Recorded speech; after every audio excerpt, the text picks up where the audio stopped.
Auzubillahi minash shaitanir rajim. Bismillahir Rahmanir Rahim. Assalamu alaikum and welcome to Interfaith Dialogue, the program that is a channel for you and for other religions of the world to discuss and see the differences and similarities between us, so that we can create a more tolerant, more honest, more decent society in which we can all live together.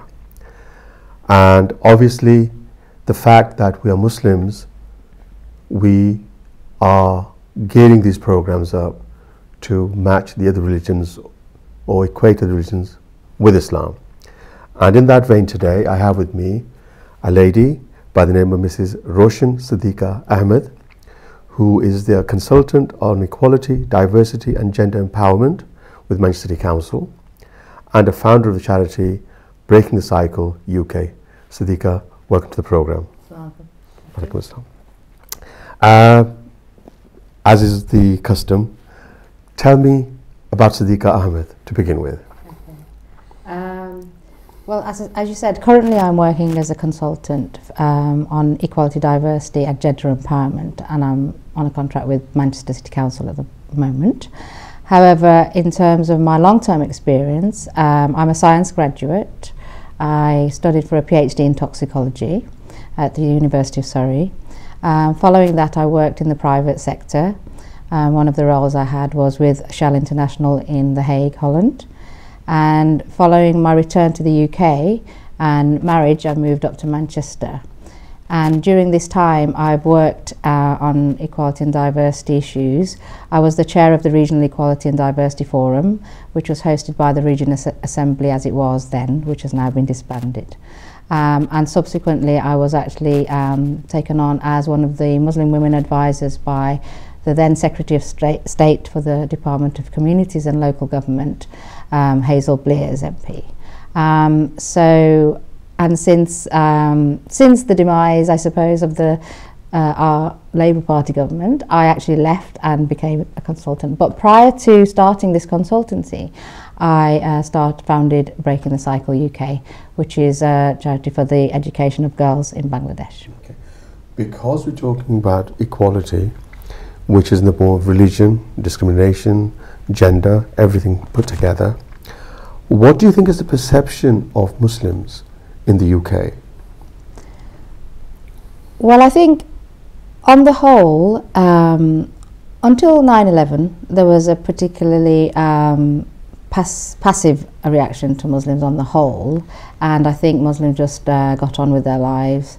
When I was growing up in particular, there was just a lot of discrimination across the board, whichever nation you came from and whichever faith, because the British communities were just getting used to the immigration at that time.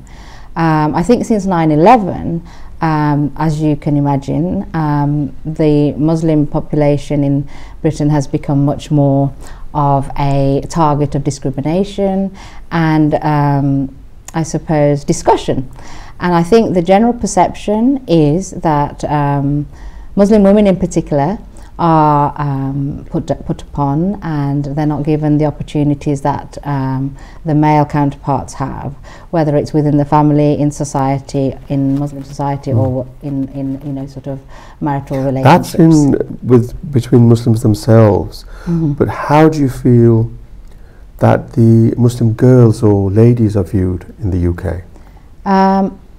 On the whole, I think people do consider girls to be discriminated against, and they're not given equal opportunities.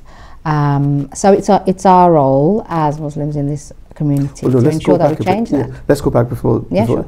You just said that girls are not given the same opportunity. Do you think that starts from the home, or does it start from outside the house? I think it starts within the home in some families. Yeah. It's not to say every Muslim family has the same way of approaching their daughters, but I think daughters and wives are treated quite differently in different families. And then outside, obviously, people then equally look upon us in somewhat, sometimes feel sorry for us, I think, and sometimes they feel that we're not quite as equal as they are, depending on who we're talking to. I mean, just to give you an example, as far as I'm concerned, when I was father to a little girl, now obviously she's, mashallah, grown up and married, when she was little, up to the age of, I think, 9 or 10, 11 even, there was no sport that she didn't take part in.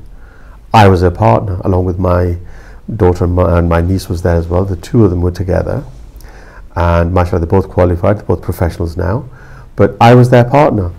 And they did karate, they did everything, and I was battered black and blue by them, but I was quite happy because they were taking part, they were equal to boys. Yes. And that carried through to their schools and universities, and mashallah, they're professionals now. Yes. So there's no reason why girls should be left behind if the family itself takes the lead. Indeed. And having said that, do you think that the fact that the girls are dressed differently nowadays, or do they dress differently? Let me rephrase that question.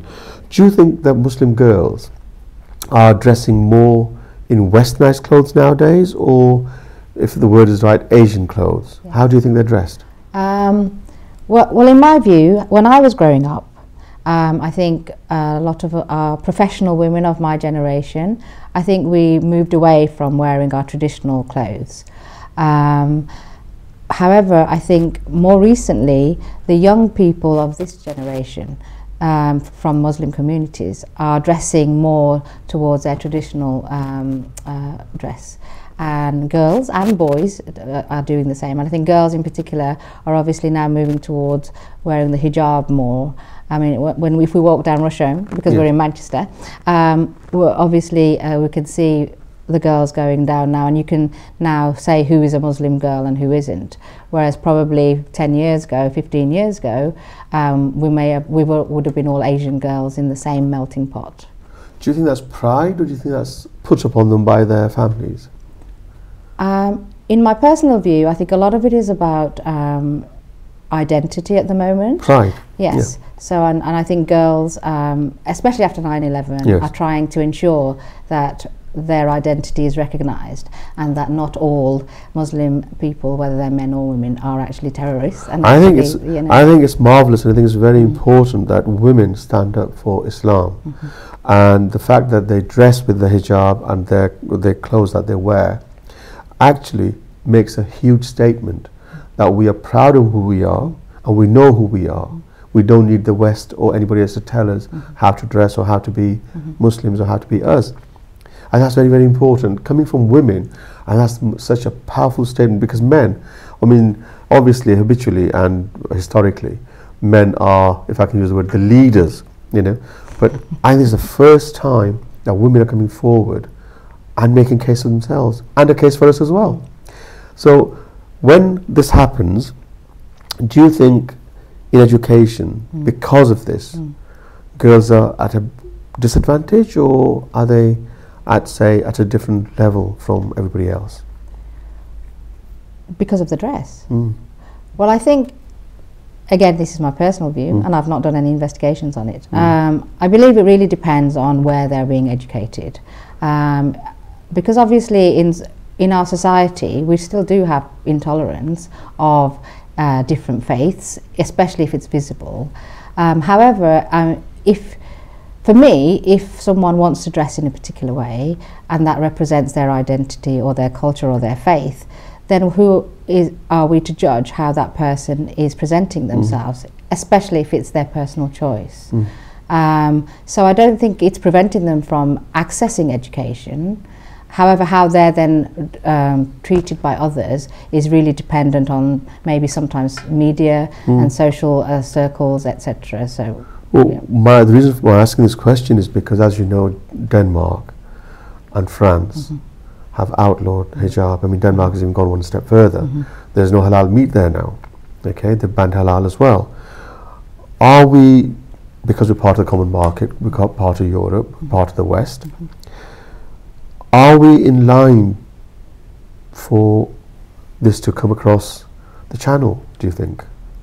Well, I am making an assumption that people are talking about this at the moment, even here in Britain, which is shocking. Yes. Because as far as I'm concerned, Britain is a very open and culturally diverse society, and we all have a right within this society to express our faith, our culture, our identity in a way that we see fit. It is not for other people to tell us how to do that, as long as we're not harming someone in doing so. And I think whether you wear a hijab or whether you have a beard as a man is not harming someone else. I'm glad you said as a man. Yes. So I would not condone legislation personally, and I would campaign against it, because whether I wear the hijab or not is a view for me to take, and someone else shouldn't be telling me that I should or shouldn't. But it's very funny though, isn't it, that a woman can wear the shortest miniskirt and walk down the road and nobody bats an eyelid. You know, nobody Well, sort of probably nobody tells it off, and nobody's going to sort of, you know, sort of abuse her. Yeah, no. Whereas you wear the hijab, and you can expect some bigot somewhere to say something. Because I know, for instance, in Longside, a girl had her hijab pulled off her head. Oh, This shocking. was a few weeks ago, and it later turned out it was a drunk bigot, you know, redneck. But the point is, it doesn't matter who it is, the point is it happened, and it only happened because he saw the hijab. Yes. So, you know, it's mind-boggling. Well, this is where education diversity is very, very important. Yeah. Because we should be given the education, whether in school or in the work environment, that diversity is an important part of our society. And if people understand why people do certain things, whether it's go to the mosque, whether it's wear a hijab, whether or have an arranged marriage, not forced, I don't agree with that, but arranged, then there are reasons for it, and there are cultural understandings behind it and history behind it. And if people aren't taught that, then you know, media headlines educate them, and we don't want people to go forward being educated by media headlines from the Sun. Well, I mean, I find it very, I find it incredible that, for instance, in France, I've got friends who live there, and I've been, obviously, also media as well, but friends have told me that they've got a very strange situation there now, which is that girls, when they are at home, wearing the headscarf, but when they leave home, they have to take it off, put it in their bags. But when they come back home again, and as soon as they get onto their threshold, or the front door, because their brothers and their fathers and uncles or whatever, whoever inside the house, they put the headscarf on, which is totally the opposite, because in the house, usually, women are more relaxed. They can, you know, because it's their father or brother, obviously they can do without, not without it, but they can relax the headscarf. But where they've got anybody in the family whom they could marry, you know, they need to wear a headscarf. So it's very strange. They wear it in the house, not outside. And I'm so concerned that if women don't stand up for themselves, we would be heading that way. And the fact that the women are in the UK, not only just wearing the headscarf, but they're qualified people, the professional women who are doing it. I mean, Saida Warsi is a prime example. The very first time she went into the cabinet, she wore shalwar kameez, and I think that speaks volumes for women in this country. People like yourself who are qualified, who are professionals, who dress according to the edicts of Islam or their culture, I think are role models. So where do you think we're going with this? Do you think that the universities, the colleges will accept this as part of the norm, or are they just turning a blind eye to this? Well, I do believe that overall, my experience, people have been wearing shalwar kameezes, etc., and saris in universities. You know, one of my best friends' mother is a physics lecturer and has been since 1972. So, and she wore a sari all through her, you know, lectureship, and only retired, you know, last year. So I don't think there's an issue about the community at large accepting it in professional circumstances. I think it's up to people decide how they want to present themselves based on how they feel whether they'll be accepted or not. And I think once people start making a big issue about how we dress, that's when people tend to rebel. Yes. Whether it's due to home pressures, and young people do rebel occasionally against their home pressures and do things outside the home which they wouldn't do at home, which I have to say I understand. However, where people are given opportunities to make choices, that's where you have less rebellion and people do move forward. You know, my father allowed all of our girls, I am one of 6 sisters, to have an education, go forward and become professionals. But, you know, we didn't go against our, you know, our families or parents to do things. We were given permission and we did it within those perimeters. In your professional capacity, do you find that girls, Muslim girls on the whole, are better achievers in education than boys? Well, statistically speaking, actually, even without my perception on this, it has been shown that girls are actually outperforming boys in the Muslim community. Because actually when girls get those opportunities, they put their heart into it and they do try and achieve as much as they possibly can. And whereas boys maybe take it a little bit for granted, or they go into business, or that their progress in society is not based on education necessarily, because they can go and do a market stall or something.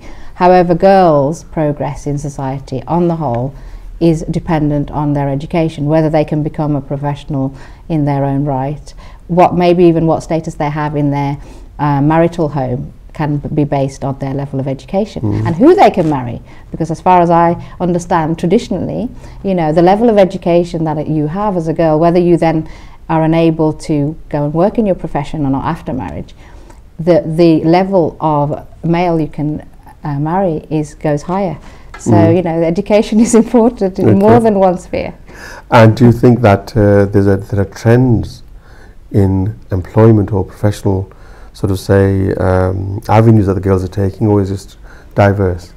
Girls, I guess there are still a lot of girls who are going down the traditional forms of employment, you know, in terms of they're wanting to be lawyers and barristers, you know, and doctors and dentists and opticians, you know, those kind of professions, and teachers, of course.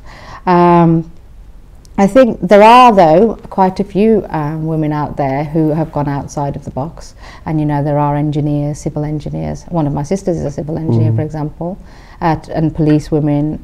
We met a lovely young lady in Manchester a couple of years ago, and she's in the constabulary in Manchester, and she's from the Muslim community, and she wears a hijab.